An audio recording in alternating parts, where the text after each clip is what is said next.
Good afternoon, good morning, good evening, wherever you are in the world right now, and welcome to episode 41 of International Expansion Explained.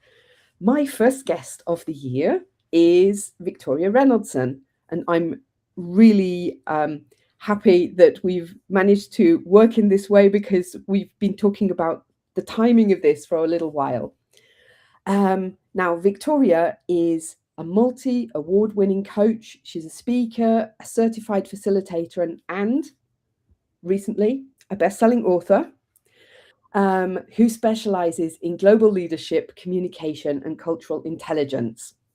And she is a person who helps professionals and teams really to thrive in their global careers in a way that they can amplify their impact through speaking up confidently and communicating clearly. So she's really somebody who facilitates collaboration and connection across cultures. In addition to all of these things, Victoria is the CEO and founder of Culture Cuppa and a top-ranked podcast host. And I think in the meantime, you've got over 160 episodes. Your first book, which came out last year, Become a Global Leader, became a bestseller in career advancement and professional development on its release. And we're going to be looking at that a little bit more closely today. So thank you for joining me. Oh, Kathryn, thank you so much. And I'm really excited to be here with you and here live. It's really, really looking forward to this conversation. Maybe you can, I know that you've been my guest before, so I think you're the first person who's returned as a guest to the show. But maybe you can just give us a very quick potted history, how you got into international business and how you reached the point that you're at now. Absolutely. So, sort of really briefly, I started my career in a completely different field. I worked in brand marketing, but I worked in very global organizations. First of all, in healthcare, then moved into food industry, FMCG.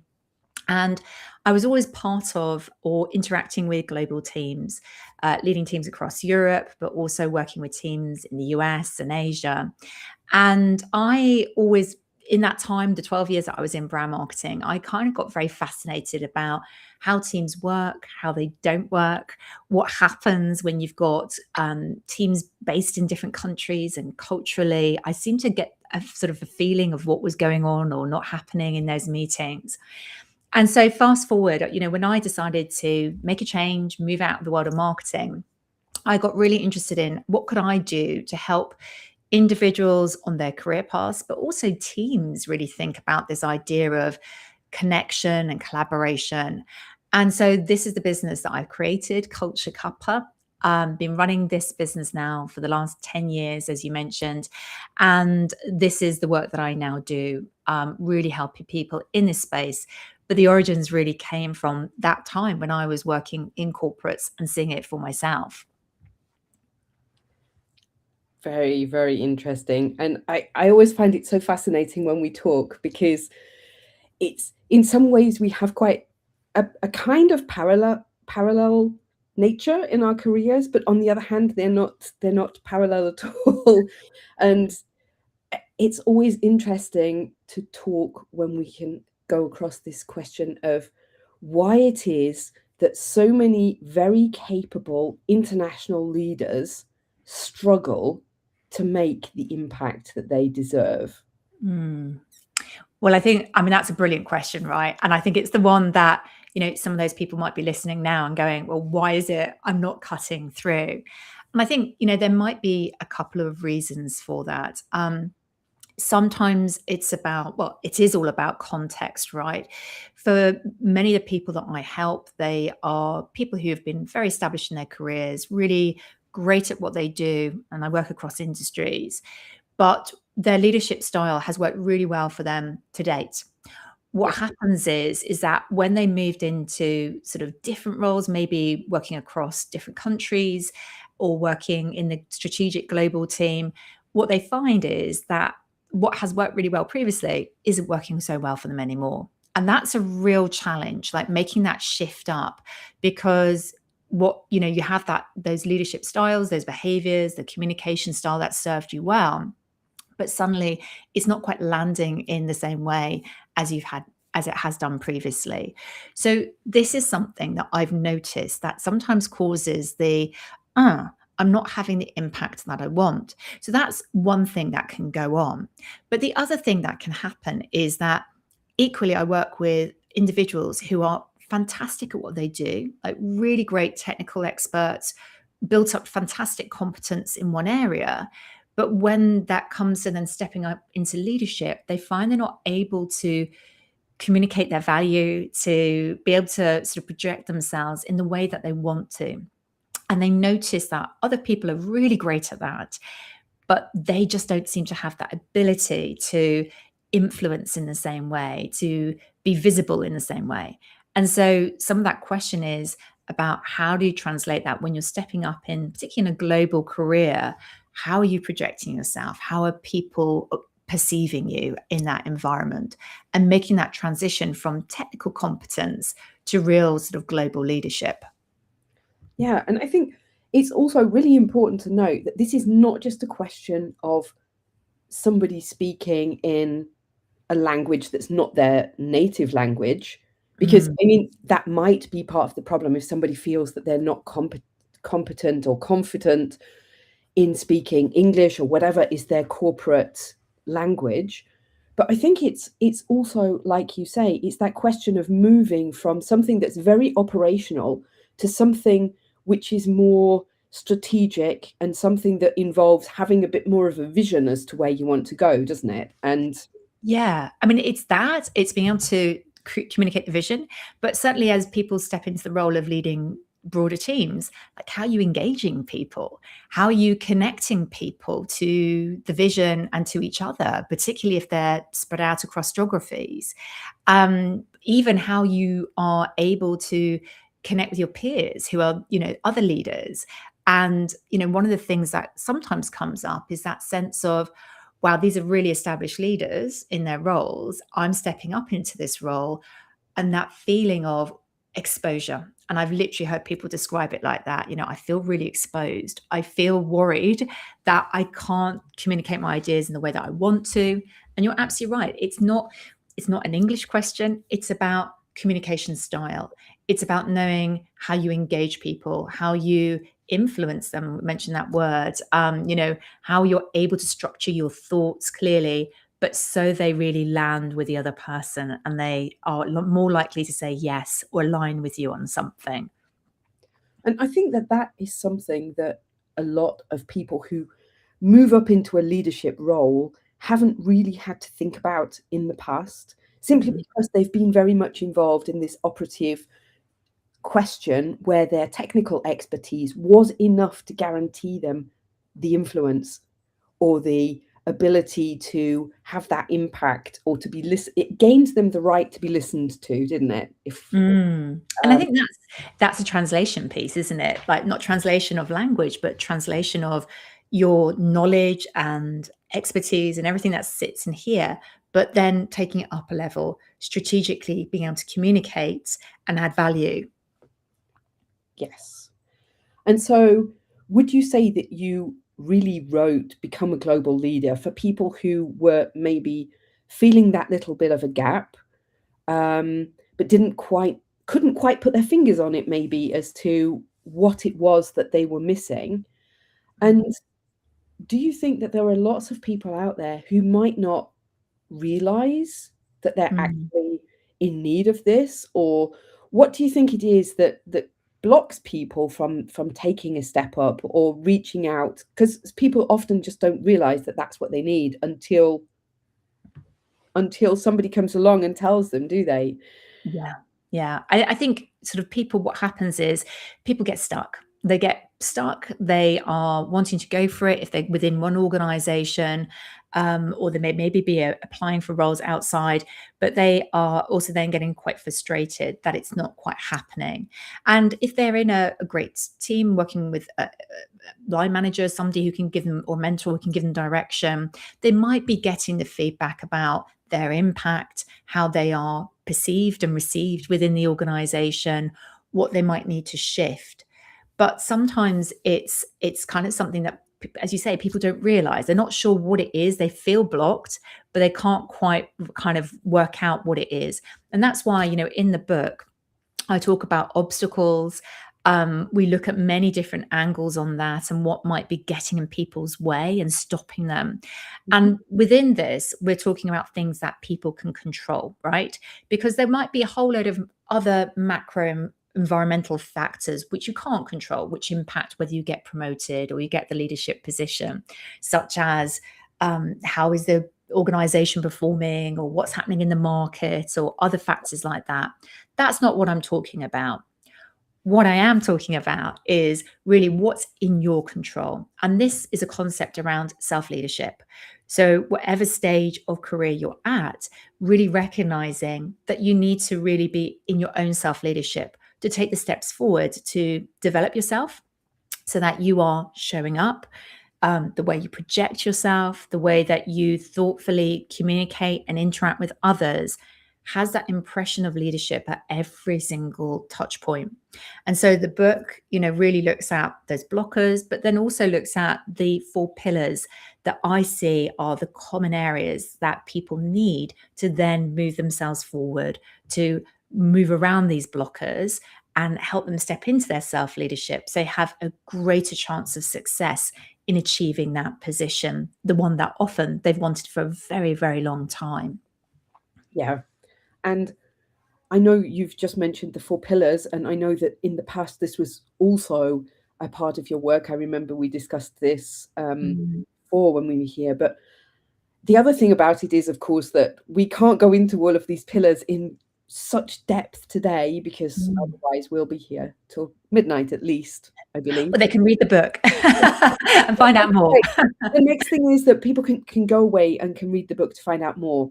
But let's just kind of at least touch on at least all of the 4 pillars, because I think that especially for women leaders, it is often, some of these pillars are often quite, how shall I say it? It's often quite hard to know how to implement them really without appearing to be suddenly bossy or loud or difficult. And we're not talking about that. We're talking about making an impact and being, as it were, quietly confident, poised. That all sounds old-fashioned, doesn't it? But we're talking about confidence and, like you mentioned before, self-leadership, which are all closely linked to communication.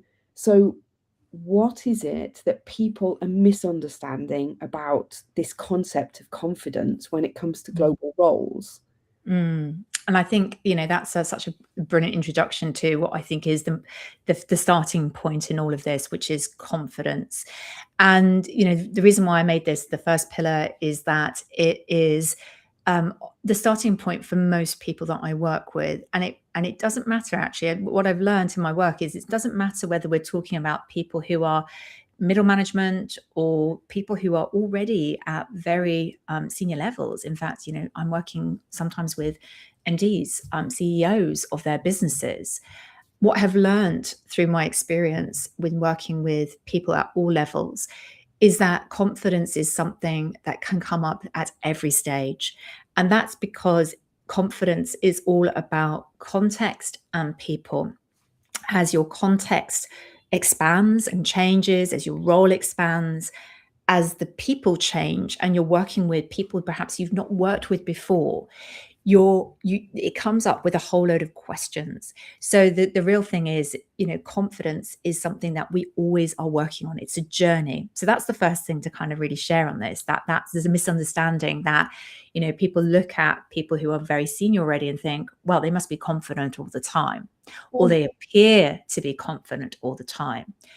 The reality is, underneath the surface, everybody is a person. People are people at all stages of their careers, and there are doubts everybody has. The real question is what you do with those doubts or do with those questions in your mind. And this is why this first pillar is about confidence. The other angle that gets really misunderstood with confidence is that people often see it as one version, which is about being louder and more extrovert and more assertive. And there is a version of confidence which is about that. But what this pillar in this book really explores is, what is your version of confidence? What is your version of leadership look like? Because if you're trying to put on a mask and do it a way that's not your way, that will feel uncomfortable. It might be possible to do it for periods of time, but it's going to cost you lots of energy and be quite difficult to maintain. And then as you push yourself into new spaces and you're expanding into new conversations and new types of meeting, it becomes increasingly stressful to maintain a type of confidence that is not your own. So, back to your observation, it's really about finding your version of confidence. And that's true for men or women. Really, part of the book is really exploring, what does that look like to you? What is your presence about? How do you show up in your energy, and helping you to find your individual way of doing that? Because ultimately, this is also culturally driven. The way that people assert themselves, the way that they display or show their confidence is very driven by cultural values, by behavioral preferences. So, again, it would be wrong to say there's only one version, which is why, it's not really about trying to be domineering or arrogant or any of these things. It's about finding your version of confidence. Yeah, and I strongly believe actually that this, when you add in the international piece to a leader who perhaps up until now has only or has mainly been working in their home market, that only amplifies any, let's say, small weaknesses or small doubts that they have about themselves, because Mm, suddenly you're adding in all of these unknown factors and there are so many more moving pieces all of a sudden mm, that it just all seems a lot less certain, even if from a technical perspective you haven't actually increased the level of risk, or you haven't actually made anything more difficult than it was before, but you suddenly have people from different cultures who react in a different way to your leadership style. mm. You have to be confident enough in yourself and trust yourself to project as a leader for those people, right? It's I think that's it. And a great example has been, I've been working with a number of leaders who are coming from one European country, moving to the UK to lead within the organization, to lead very diverse teams in the UK. And so their organizational context has stayed the same. But actually, what has happened is real shift in who they are leading, and where they are based. And these are people who are incredibly experienced, people who are very senior leaders who've been very successful in their careers to date. But actually, and perhaps even there've been people who've been in other cultural contexts as well, not just in Europe. Mhm. But moving to the UK has created some level of sort of uncertainty about what is the right way of doing things. Yeah. Techniques or ways that they use to motivate people and engage people are not quite working or landing in the same way. So then they have to ask themselves the question, how do I adapt? And how far should I adapt as well? And I think this is a really important question, because it's not about going all the way and changing your personality or anything like that, or forgetting everything you've done, built your experience on. But it is understanding where adapting and would make sense. Where is it? It makes sense to make that choice to really do it. And for me, because I've often see this in clients as well, that this, if they don't have that confidence in their own ability to code switch, if you like, between Mhm. different cultures and to say the same thing effectively Mhm. in a content way, but to present it differently so that it's understandable or acceptable or Mm. culturally okay for other cultures. If they're not able to do that, then that becomes more of a commercial risk factor than a simple mindset issue that Mm. only affects that person and their own belief or set feeling of imposter syndrome or so on. If it goes too far without there being somebody in there to either steady them or give them some coaching, mentoring, whatever it happens to be, then it can really turn into a risk for a brand who's working across cultures if Oh, the yeah. person who's at the interface doesn't have that confidence. I'm really glad you brought that up, actually, because this is really important. Because sometimes people are like, well, this is nice, it's about mindset and leadership. It's all But no, fuzzy and soft, or it's not. yeah, it's like soft skills. But no, I mean, for me, this is not about nice to have or mindset issues or whatever it might be. I think for me, this is actually real. Like when this doesn't go well, there are all sorts of problems that come up in teams, including things like at the sort of lower level, it can be a miscommunication, a misunderstanding, people saying yes, but they actually meant no. All of these elements. And that then leads to, repeated communication to what did you actually mean? Or are you going to do this? You said you would and you haven't. And all these types of conversations, multiply that by the number of people in the team, however many times it happens. Actually, that then can lead to friction. And this is where it gets commercially risky because those friction points are about the interpersonal reactions that happen between people. And particularly if you are somebody who is then working in a team that's based across multiple countries or multiple cultures, what you might see then is those silos appearing where people get into they're just doing that again. They're being so annoying or they're Yeah. being really frustrating. They're so difficult to work with. They're so this, they're so that. They Mhm. never do this. They always do that. They're always late.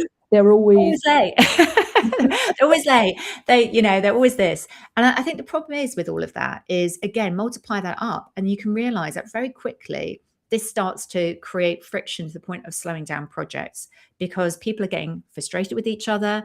They're having to repeat work, which is not great. And ultimately, project delays or launch delays for brands, products, that can lead to real commercial risk. It can lose you sales, it can lose your profit.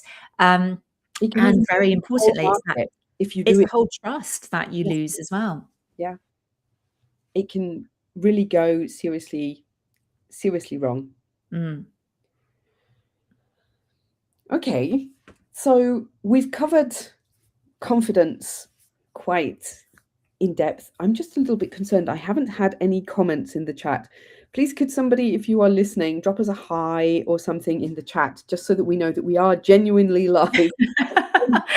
Just talk to yourselves. It looks as if we were, but we could just be talking to ourselves, in which case we recorded on YouTube and we'll have it for posterity. But let's now talk a little bit about clarity across cultures, which I believe is your second pillar. And for me, I think that this concept of being clear gets harder rather than easier when you're working internationally. So what would you say are the most common mistakes that leaders are making in teams with international teams or multinational teams? I think the biggest challenge with clarity is that there is just so much communication going on, right, all the time. So multiple channels, multiple areas, lots of communication and messages, and it just gets really overwhelming. So the ability to be clear, to articulate and structure your thoughts is absolutely paramount to cut through. But I think, the challenges that go with that is clear communication isn't easy because the way people use language is different across cultures. I've just given the example of people saying yes when they really meant no, and they'll tell you only later or an email later, or they might never tell you. You have to try and figure it out somehow from their indirect communication style, what they really meant. So it's like that meme, isn't it? What the English said and what the Dutch understood. yeah, I mean, there are examples like this. And of course, we'll find people in the UK who are very direct. You'll find people in Netherlands who perhaps are indirect in some contexts and situations. But there are sort of grains of truth in this, and then research would also point to when I do in cultural intelligence work, a profile with an individual or a team, you can see it all mapped out. How do you show up in your culture? How do others? And where are the biggest gaps? And communication style, clarity is a really big part of this. Like, how are people being clear? And I think the other thing I would add to this is, if anybody's listening and they are a native speaker of English, I think the other interesting thing that we need to be really clear about sometimes is that clarity is also being about inclusive. So people sometimes use humor to connect with others in their team. But if that humor is not understood by everybody, that can be a real challenge. If people are using jargon or acronyms that are commonly understood in one culture but not another, again, that can be alienating. So Sport clarity is terminologies. also part of this, right? Cricket. Yes, cricket terminology, idioms. The idioms are a great example of that. Often our sport can have sports kind of roots as well. So this is some of the challenges that come up with clarity. And I mean, what practical techniques could help leaders, sorry, to check that they are actually communicating, that their communication is being understood and landing Yeah. without them feeling that maybe they're patronizing people in their team? Yeah, I hear you. I think for me, it's about really ensuring that there's enough attention really focused in on the wrap around the meetings that go on. And I know everybody is pressurized for time, that the meeting times are often shorter than they used to be. But there are sort of two critical moments in a meeting that are really important. The first is the setup and like the kickoff with this. So really making sure people are aligned with expectations. But then there is the really critical moment in the last section, which is the wrap up, which people often rush or don't do because they're rushing off to the next meeting. And that section for me is also really important, because that's where you kind of, as a team, align and say, okay, what happens next? Where do Yes. we go from here? So for me, the meeting isn't just what happens in the room in that 30 minutes or 45 minutes you got allocated. It's also very important about how you open and close it, what happens before. So you set up for meeting success, and what happens in the follow up afterwards. Again, to really ensure alignment, people are clear about what happens next, what they're committed to do, and what comes as the action. Yeah. I once worked with a partner who, I had a boss briefly who didn't understand why it was that when I was going to my clients, I used to want to send them an agenda in advance. And he said to me always, if they know their stuff, then they'll be able to answer your questions, off the cuff, as it were, straight Mm. away, off by heart, without any problems. And I always felt that, especially if I was going to somebody who wasn't speaking in their native language, who was dealing with a lot of different brands, not only the products that I was selling, I can't expect him to know all of the numbers in that level of detail that I wanted to know it. Yes. And it's only fair to show what are my expectations of the meeting, Mm. and afterwards to send him a summary of the meeting. And I know that there are lots of AI tools these days that can help with those things. But if you're going for what the kind of meeting that I used to have, where I would be 3 days in, 2 or 3 days in country, and we would be going from discussions in the car Mm. to a meeting room to discussions in a supermarket to Yeah. discussions in a restaurant, or even in a karaoke bar, or I've had discussions in saunas before now. I mean, there's all kinds of locations. You don't have a recording. Even today, you don't have a perfect recording of Mm. all of those meetings. So you have to also, in some way, mirror it back, as good practice, I would say, mirror it back to whoever it is you're working together with, and get them to confirm that that is also their understanding of Mm. what everybody has agreed to do in the next 3-4 weeks. Mm, absolutely. And I think that's really important. So that can happen in that wrap up. It might also, depending on, context, depending on the people in the room and the hierarchy that's going on. If you're the most senior person in the room, the only thing you've got to be aware of if you're working with cultures which are very high power distance, very hierarchical, if you say, "Are you going to do that?" the answer only is ever going to be yes. Right? Yes. So the other thing you have to recognize is sometimes it may require some that's what I mean by after the meeting, you might need to do some follow-up with one-to-one to just really ensure that there is alignment, that people are not just saying yes because you are the customer or the client, or alternatively the most senior person. And we have to be really aware of these cultural dynamics in meeting rooms.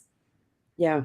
And I think that that is also something that maybe can be a good bridge across to the third pillar, Mm, because challenging conversations and power differences are, at least for me, they're one of the most difficult things to manage really well when mm, you're in any kind of position of power. And in my individual case, that would be the position of I'm coming either in the name of a brand, or I'm coming in the past as the area manager who is responsible for the brand. So a distribution partner knows that their contract to some extent mm, depends on depends on me and my goodwill. I mean, mm, probably less than they actually thought, but um, there's, to a certain extent, there is that power difference, mm, um, and so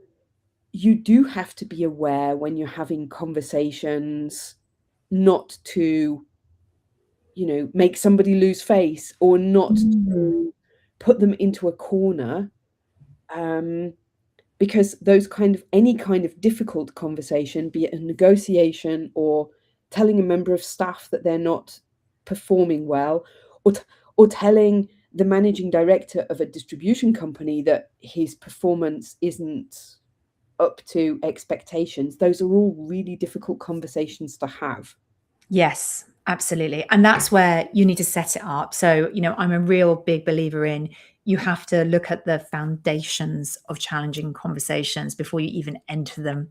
You have to really understand, what is your intention, which is different from your goal. So you might have a goal which is to get, improved performance, or a goal which is about, getting them to commit to do something.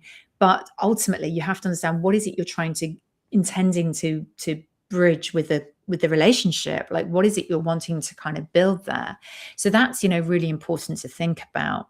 The cultural dynamics, and thinking about some of the behavioral preferences that might come up. We've talked about hierarchy and power distance, but there might be others as well. So, for example, some cultures might be very collectivist. So if you're asking a group of people, what do you think? Just speak up, share your ideas.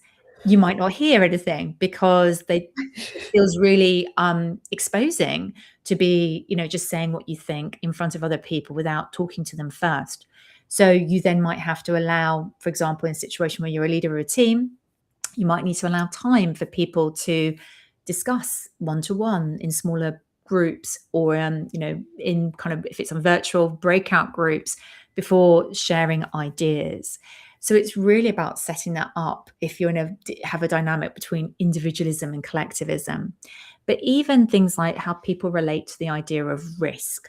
How willing are they to experiment and have a go and try? Or if they're very uncertainty avoidant, wanting to manage those risks and have all the plan B and plan C, and how are we going to do that, and contingencies behind that.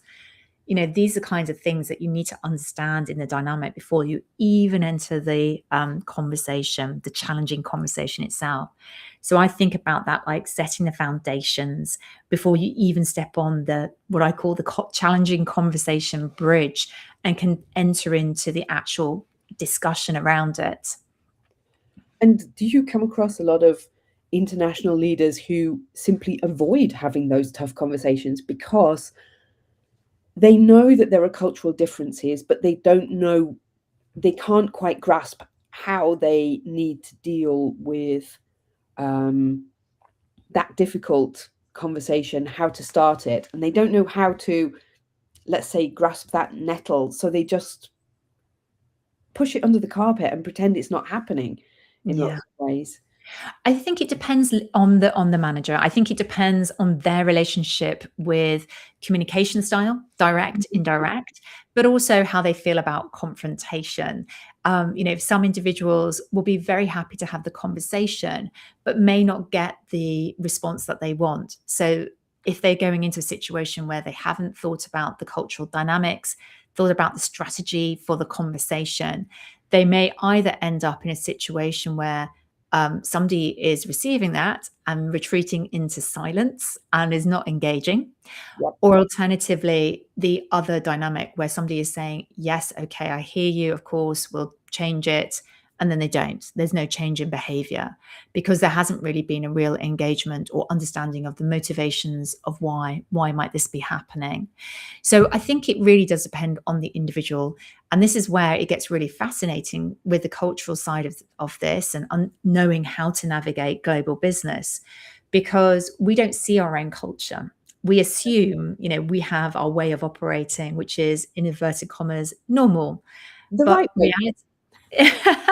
in reality, we carry Lots that of leaders culture. think like that, don't they? They feel like, because here in Germany or in Austria or in the UK, because we work like this has to be the right way to do things.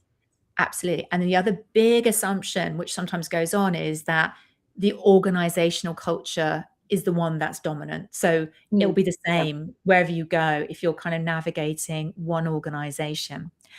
But the reality is that I think that's mistaken, because there's always going to be those cultural nuances. And by the way, those might be national cultural, really driven, so by the regions or cultures people are coming from. But that could also be about generation. It could be about gender. It could be about somebody's heritage, not just about where they're living right now. And, equally, I work with individuals and teams where people would say, well, I don't have one national cultural heritage. I have multiple ones, Yep. which influence who I am and how I show up. So, that idea of you've got to understand yourself first, how you show up culturally. What does your leadership style or management style say about you, and be able to define that in language that is culture driven. So using, say, behavioral preferences, as I do in my work, but then you use that to then understand others. Where are they most different to you? And therefore, you've got to make that choice. Where do you adapt to make that close, the proximity, bring it in? Or where is it you choose maybe to stick to your own style and way of doing things, but consciously let people know what you're doing, explain it. And I think the best example of this was that we were just talking before about Estonia. I've been in Estonia recently doing some work with an organization who are expanding really successfully across Europe. And they talked about this great idea one person had, which was, they said, I'm going to be really Estonian about this now. And what they meant was, I'm going to be really direct and tell you exactly as it is. And I thought that was a brilliant flag, a great way to explain, when you're in that mode of, I'm going to stick to my usual ways of doing things. I recognize it's a cultural difference, but I'm going to let you know I'm in that mode so you can receive me where I'm at. And I thought that was a really great example of, you don't always have to adapt. Sometimes it's sticking to what's worked for you previously. Yes. In a previous career sector of mine, when I was responsible for the Baltics, I used to run a regional meeting each year for my Baltic partners, who all had worked together indirectly together. They'd all worked as part of the same team for at least 10 years before I joined it. So they knew each other quite well. We were all about the same age, and there were always a lot of running jokes going on about these kind of international cliches. And from the outside, it would be easy to think that, there are three markets, they're all small markets. And the Estonians would be making small jokes about the Lithuanians being hot-headed Southerners, and nobody wanted to be Latvian. And sorry to all of my Latvian friends, but there were a lot of those kind of cliches going on that often would how should I say, where they could use their almost localized humor because they knew each other very, very well in Mm, order to soften the edges a little bit of some of the really difficult conversations that were mm, going on during the day, as we were in a phase where supermarket retail was kind of harmonizing across the region. mm.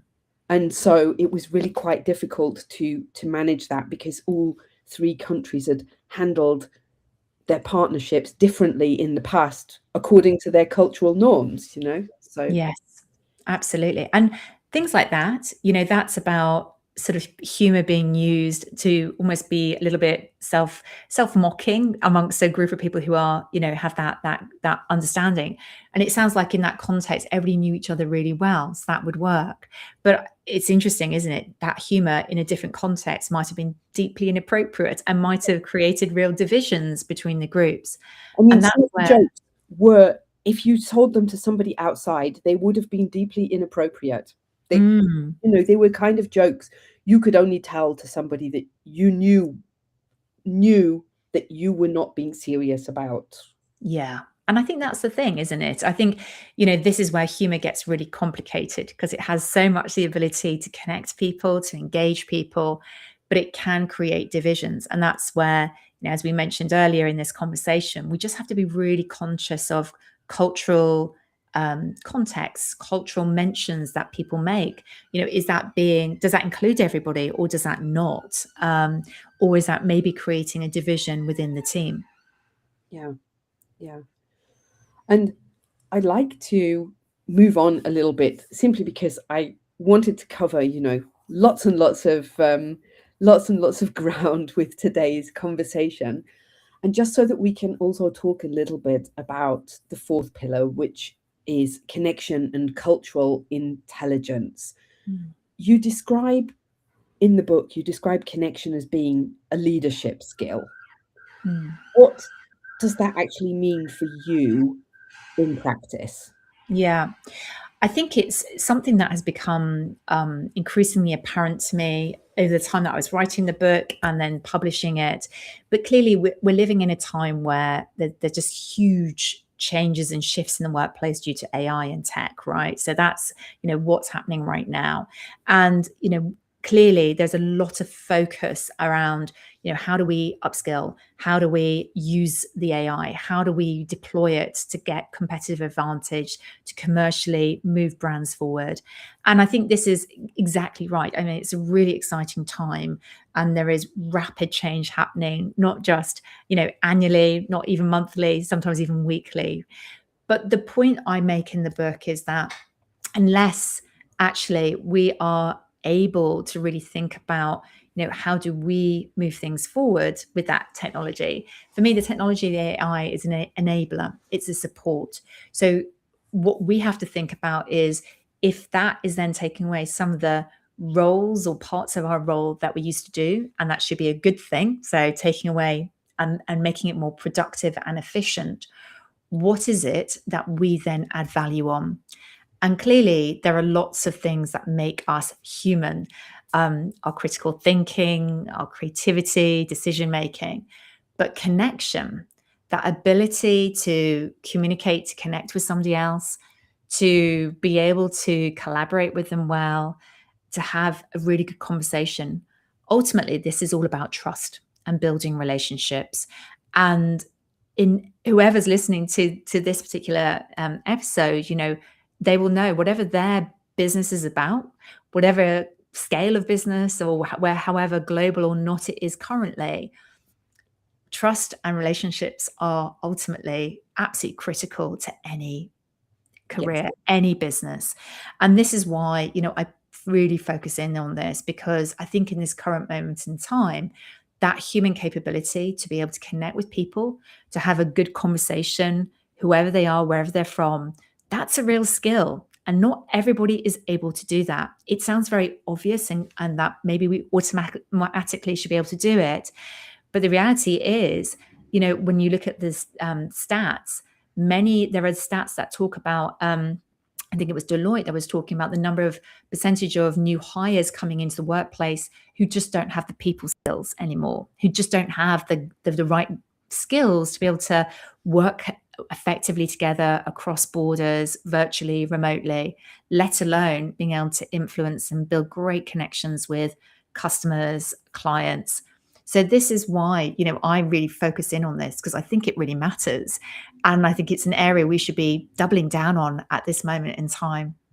Yeah. And I mean, I've always found that this question of connection and so on, especially because I've spent so much time working in Asia, Mm, and actually having for me it was a real kind of aha moment that sometimes, because at one time I used to switch between Eastern Europe, which was tended to be very direct compared to me as a UK citizen, and certainly compared to Asia. And if I was one week in Serbia and the next week I would be somewhere, maybe I would be in Taiwan or I'd be in Vietnam or in mainland China, that the different ways of, you come into a country just for a couple of days and you have to know immediately how to pick up the threads of that connection that you left. I'm not saying mm, you had no contact since the last meeting, of course you did, but you still had to pick up the threads of that personal connection mm, and know, this person I need to ask about how their kid is doing in football.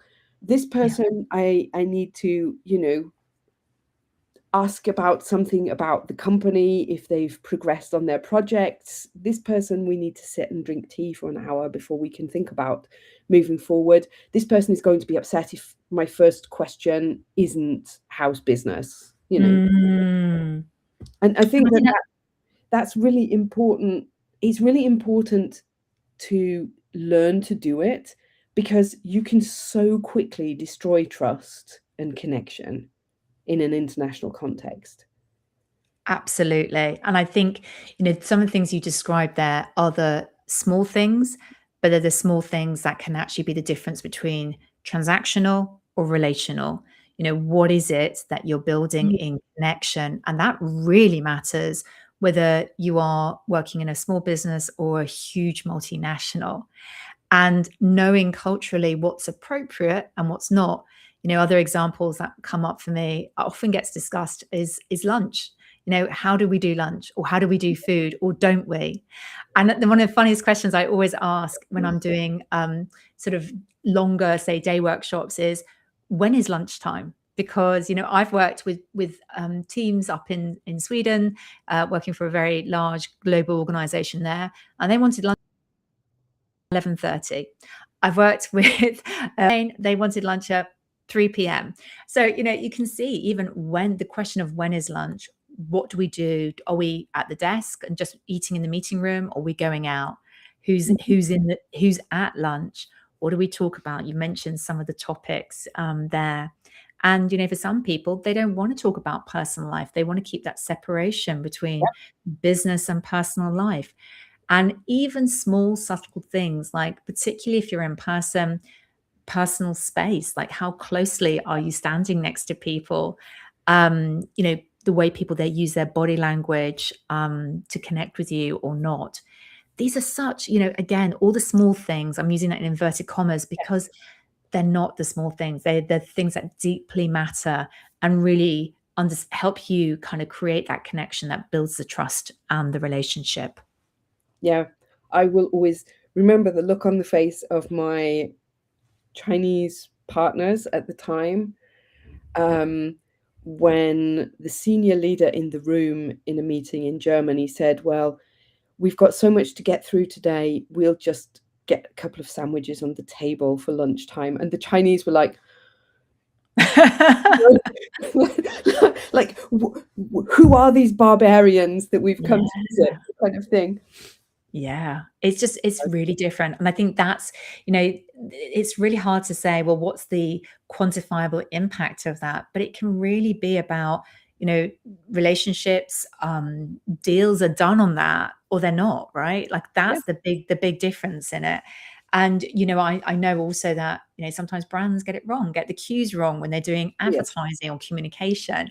What they are showing in the adverts or in the communication is not culturally right for the context, or they try and take one advert from one market and translate it and think it will manage to land as well.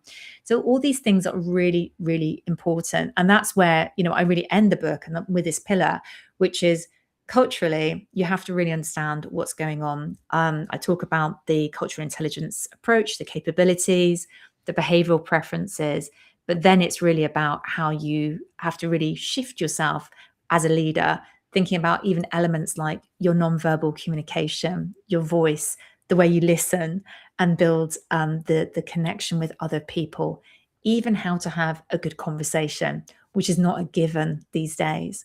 So all of these things wrap up and sort of really summarize the last part of my book.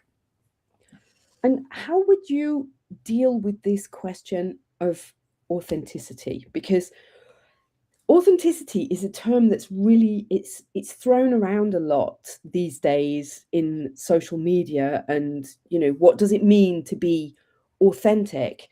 And I know that for a lot of leaders it's a question of, well, for them, they have this kind of doubt in their mind of, if I am adapting my communication style to each of the countries that I go to and to each of the people that I talk to, because each individual is a little bit different, does that mean in some way that I'm being inauthentic? And how do I deal with that? Or if I over adapt, maybe the opposite side of the coin, as it were, if I'm over adapting, am I losing credibility because it feels like I don't have, a clear line as to what I stand for and what my communication style is, because I'm doing some kind of slalom between all of the people that I talk to every day. Yeah.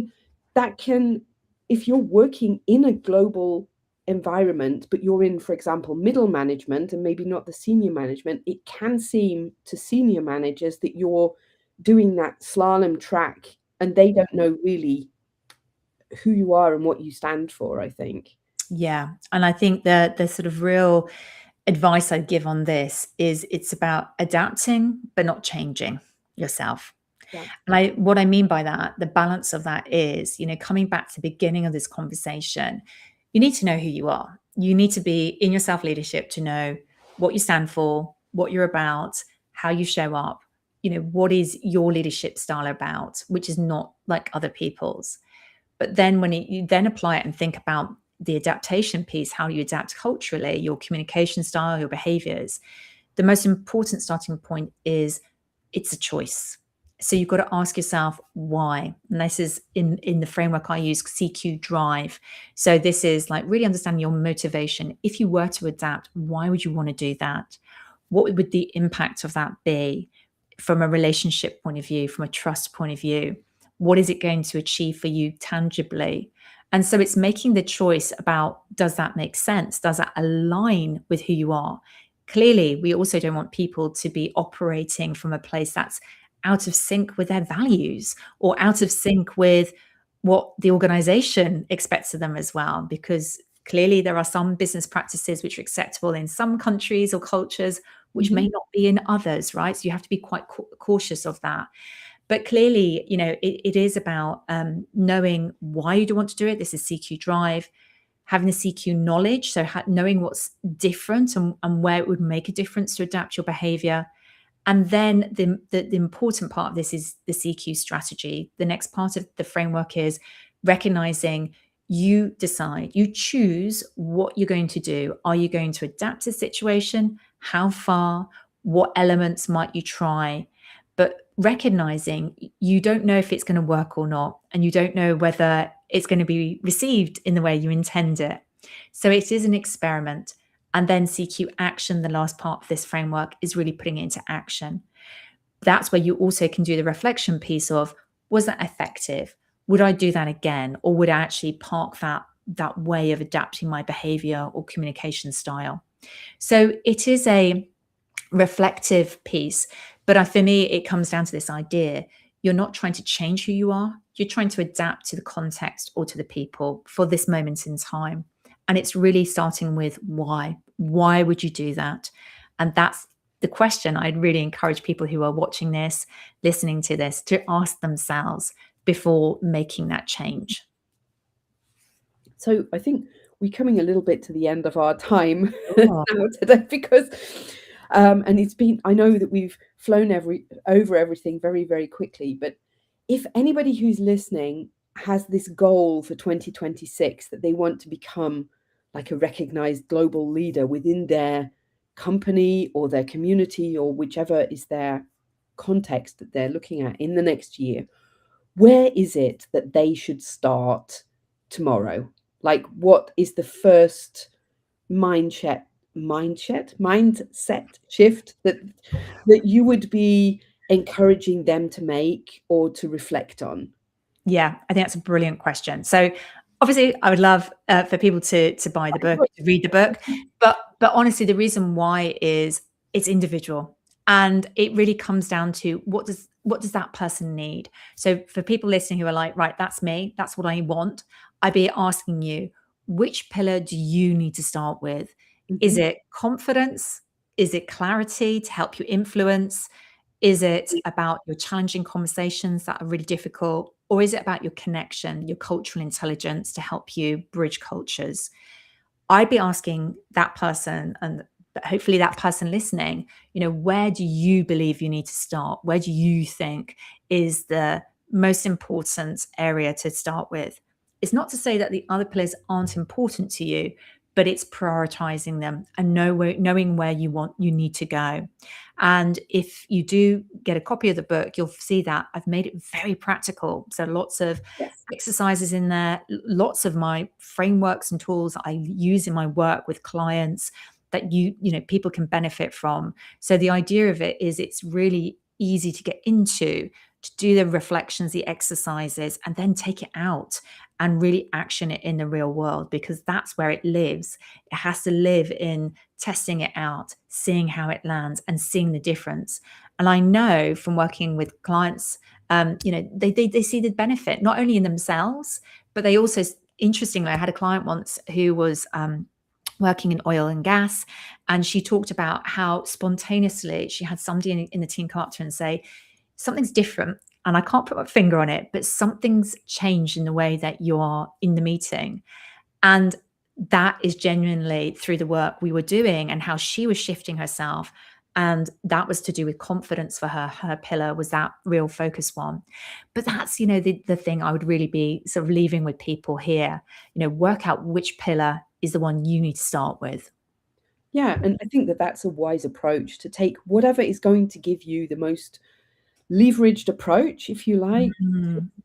get some fast traction at the beginning. And I can certainly attest to the fact that there's a lot of very practical tips in the book where you can just go away and consider for yourself and really adapt to your own situation.